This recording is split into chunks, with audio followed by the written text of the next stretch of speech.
Durante a madrugada, uma transação atípica passa pelo sistema do Banco Central Brasileiro. Mais de 800 milhões de reais são transferidos em questões de minutos e nenhum alerta é acionado. Essa história, na realidade, foi um ataque hacker que aconteceu no Sistema Financeiro Nacional, colocando em xeque o SPB, o Sistema de Pagamentos Brasileiros. E essa transação, essa movimentação e esse ataque hacker pode, no futuro, ter a ver com o seu negócio. E é nesse vídeo que eu vou falar como isso aconteceu, quem foi afetado e como que isso pode impactar na segurança patrimonial da sua empresa.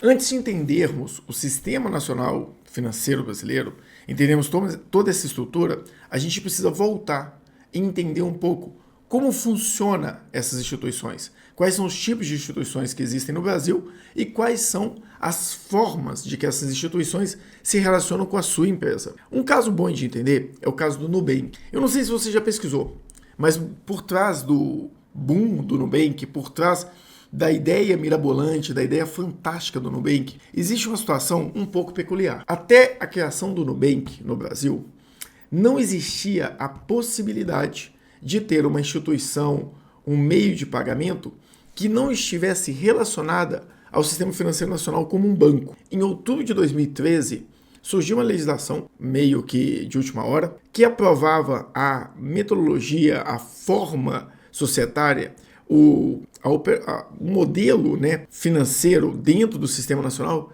chamado Instituição de Pagamento. E esse foi o modelo, não a realidade de instituição de pagamento. A legislação regulou sobre o arranjo de pagamento, que por sua vez trouxe a instituição de pagamento como um modelo de negócio. E essa legislação ela passou exatamente em 9 de outubro de 2023. E o Nubank, que para ele ser viável precisava dessa legislação, ele foi lançado em 4 de junho de 2013. Praticamente 3 meses antes da legislação ser aprovada e estar sancionada, o Nubank já estava aberto e pronto para aproveitar essa oportunidade. Por trás de grandes operações do Sistema Nacional, do Sistema Financeiro Brasileiro, há sempre pontos específicos de informação, contextos que podem mudar um pouco a realidade e a percepção que você tem sobre essas operações. E o Nubank veio abrindo esse boom das fintechs por causa dessa informação privilegiada, desse modo, não sei qual era o cenário na época, mas de fato ele foi registrado meses antes de uma legislação que permitia ele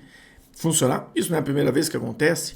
A gente já viu outras vezes empresas e bancos estarem se preparando para trabalhar dentro de modelos de financiamento que ainda não estavam aprovados segundo a legislação. Mas como funciona uma fintech? Como funciona um meio de pagamento? Como que isso pode impactar no seu negócio e como que isso está relacionado ao modelo operacional do banco que foi atingido por esse ataque e como que isso se conecta ao ataque hacker? A gente já sabe que esse ataque foi executado do Banco Central através da conexão de uma empresa chamada CIM, que por sua vez atendia uma instituição chamada BMP. Como que isso aqui funciona? Na realidade, a BMP é um banco de fato, mas não atende o público e o varejo. A BMP, em uma época de fintech, nós podemos comparar ela como aquela velha frase: em tempos de corrida pelo ouro, quem vende picareta fica rico. Então, o que a BMP faz?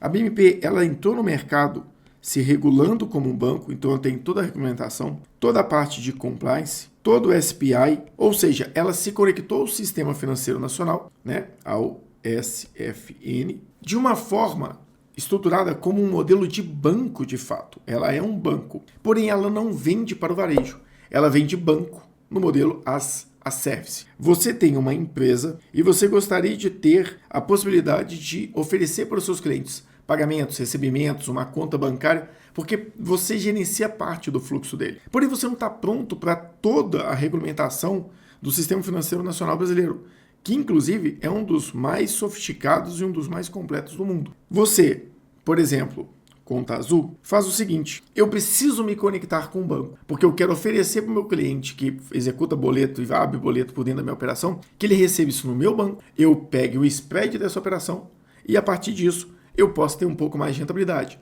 Mas o Conta Azul não quer ser um banco. Então ele se conecta à BMP, que oferece para ele um aplicativo, no modelo White Label, um aplicativo sem marca, oferece cartões, oferece toda a parte de Pix que um banco oferece. Então você vai entrar no aplicativo do Conta Azul, vai parecer que você está conectado a um banco do Conta Azul, você vai fazer as movimentações, porém quem vai transacionar isso é a BMP. Porém, a BMP como banco, por não ser um banco tão grande, para se conectar ao Banco Central e não ter que gastar com tecnologia, desenvolvendo sua própria tecnologia, ela se conecta com a C, esse E aqui, aquele E comercial. CIM, que na realidade é uma empresa que está pronta para conectar com o Banco Central, guardar as suas chaves de acesso, como o Pix, e fazer a movimentação no Banco Central, ou seja, ela é uma mensageria. Ela é qualquer mensageria? Não, ela não é. Ela foi a primeira mensageria a se conectar ao FedNow, o Pix dos Estados Unidos, do Federal Reserve.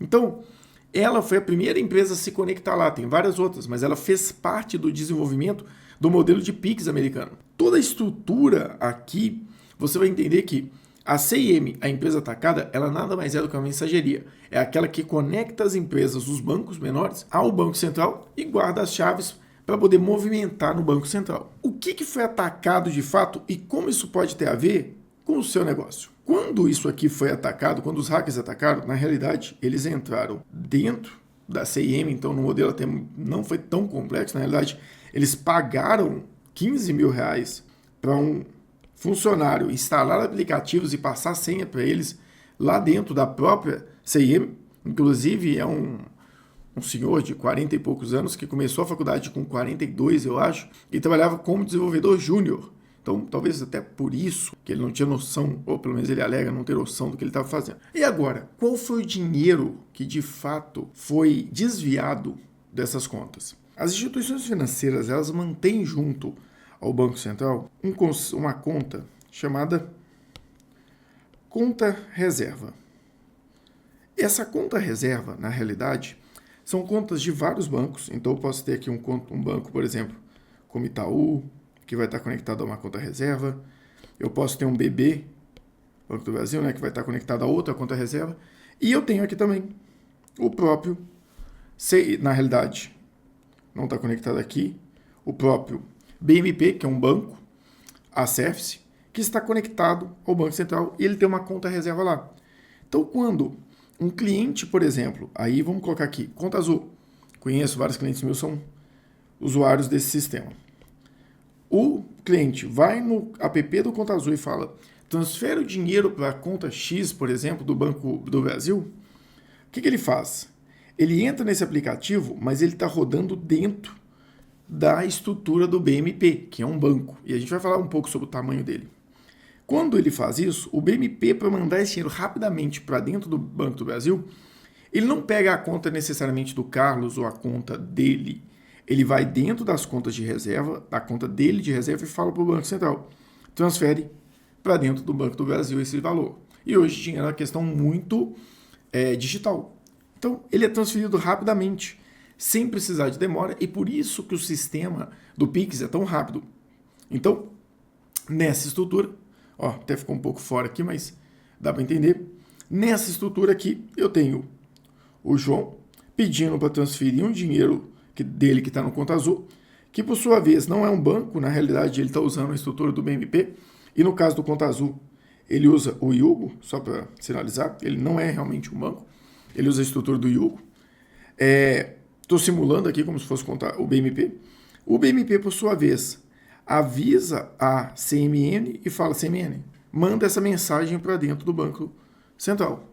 E aí o Banco Central executa essa transferência. Então, esse é o processo, esse é o fluxo tradicional do dinheiro num modelo desses. Agora, qual o risco que as empresas correm dentro desse cenário? Qual o risco que realmente está escondido por trás disso aqui? A maioria das fintechs, elas utilizam dessa estrutura. A maioria das fintechs que a gente tem no mercado hoje, elas não são de fato um banco. Elas são ou instituições de pagamento, né? Ou na realidade, tem alguns outros modelos, a gente não precisa entrar neles, eles são simplesmente uma plataforma que contratou, ou um serviço que contratou a BMP, e a BMP faz todo o processo, toda a gestão do dinheiro, todo o acesso do dinheiro como um banco de fato, e por trás, rodando por trás do aplicativo, e ela só oferece um aplicativo white label. Então assim, se você chegar hoje com 150, talvez, deve estar na casa de uns 200, no máximo 300 mil reais, Numa operação como essas, como o BMP, e tem outras no mercado também, você consegue ir lá e falar o seguinte: eu quero um banco chamado ProResultado. Eles vão criar um aplicativo, eles vão pegar o aplicativo White Label, vai colocar com as características da ProResultado. Depois disso, ele também vai oferecer um cartão para os clientes, como se fosse um cartão da ProResultado. Os clientes vão pagar, vão usar aquele cartão, vão usar as contas para pagar, e a ProResultado receberia automaticamente um spread, que é o que acontece com o Conta Azul. E o Conta Azul, por ter uma movimentação muito grande, acaba tendo talvez uma boa viabilidade. Eu não consigo trazer em números. Mas qual o problema disso? O problema é o quanto isso impacta, um rombo como esse impacta numa instituição como essa. Vamos dar uma olhada no balanço divulgado pelo Banco Central do BMP, desse banco que estava ali usando o serviço da CIM e que foi roubado, que teve seu dinheiro desviado.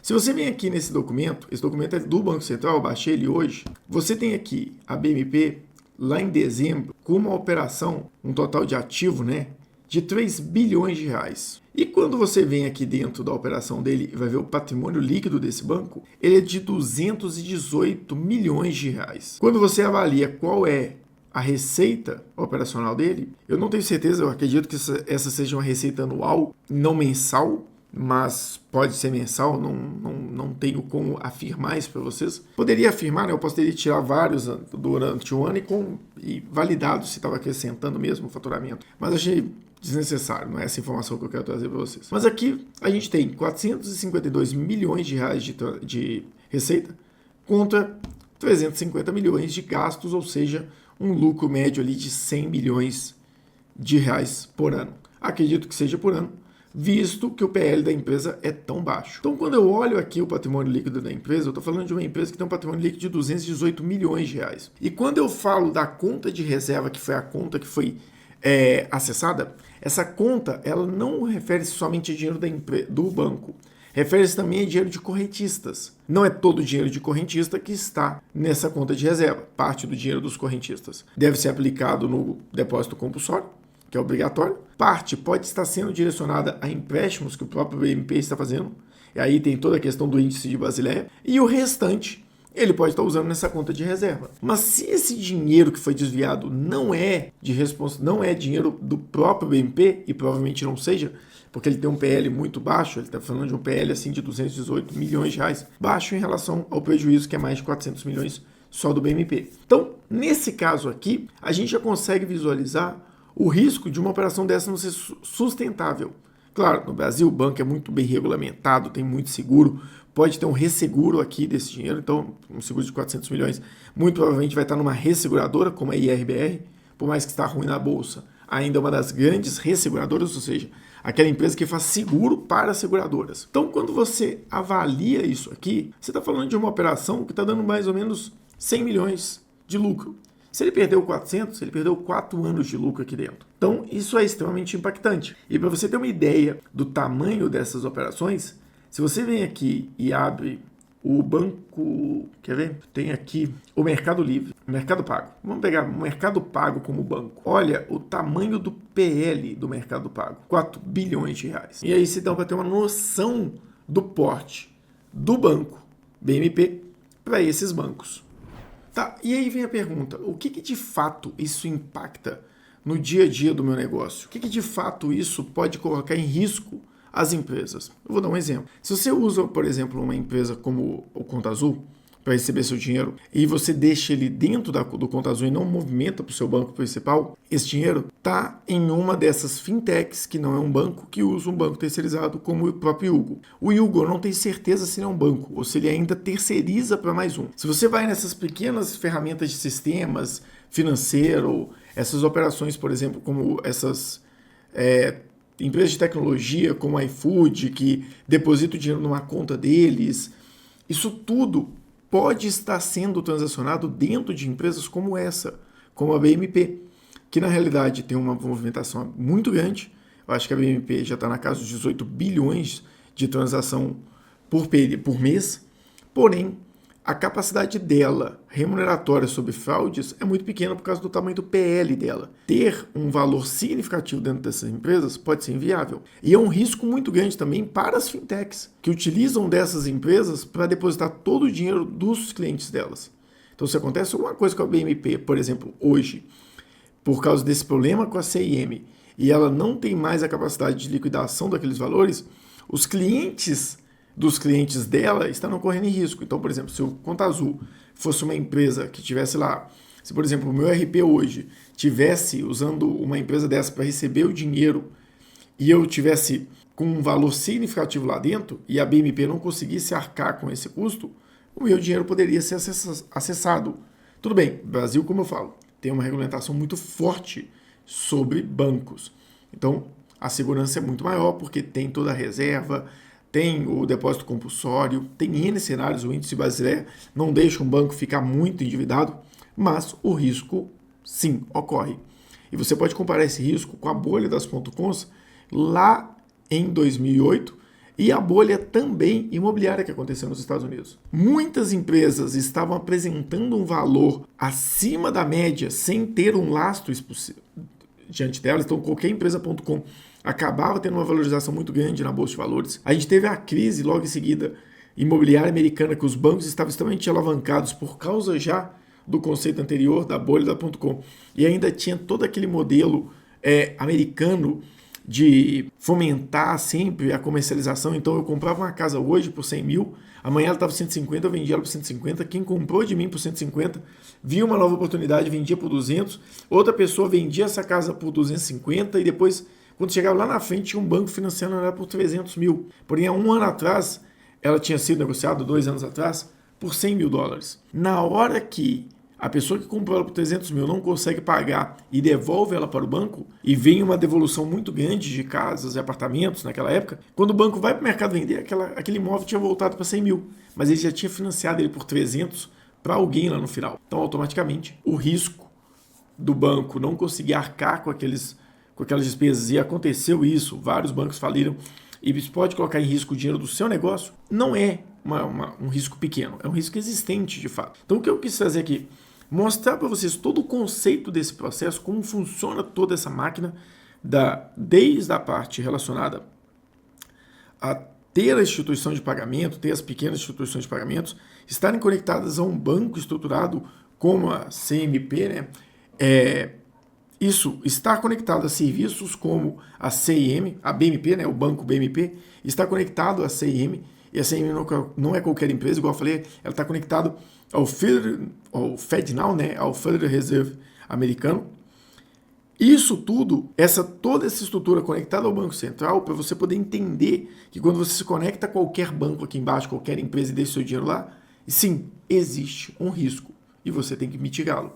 Conheça as operações, conheça onde você deixa o seu dinheiro, aonde você confia em deixar os seus recursos, antes que você possa ter um prejuízo ou amargar um prejuízo muito maior por estar usando de pequenas empresas de movimentação financeira, pequenos bancos ou pequenas instituições de pagamento, mas movimentando um valor significativo lá dentro. Espero que você tenha gostado. Não se esquece, como sempre, de curtir, compartilhar, se inscrever aqui no canal e marcar o sininho para você poder receber as notificações. É muito importante que você assine o canal, que você compartilhe, porque é o que faz a gente crescer. E quanto mais a gente crescer, mais pessoas ouvirem sobre essas demandas, sobre essas estruturas, essas informações iniciais que eu trago aqui para vocês, mais oportunidades nós temos de levar essa ideia da contabilidade como ferramenta estratégica para o mercado. Isso é oportunidade para mim, para você, para todo mundo. O vídeo ficou um pouco maior do que eu tinha imaginado, mas tem muito conteúdo aqui, você vai entender de fato como aconteceu, o que aconteceu e como que funciona o nosso bom e velho sistema financeiro nacional e sistema de pagamento brasileiro. Muito obrigado e até o próximo vídeo.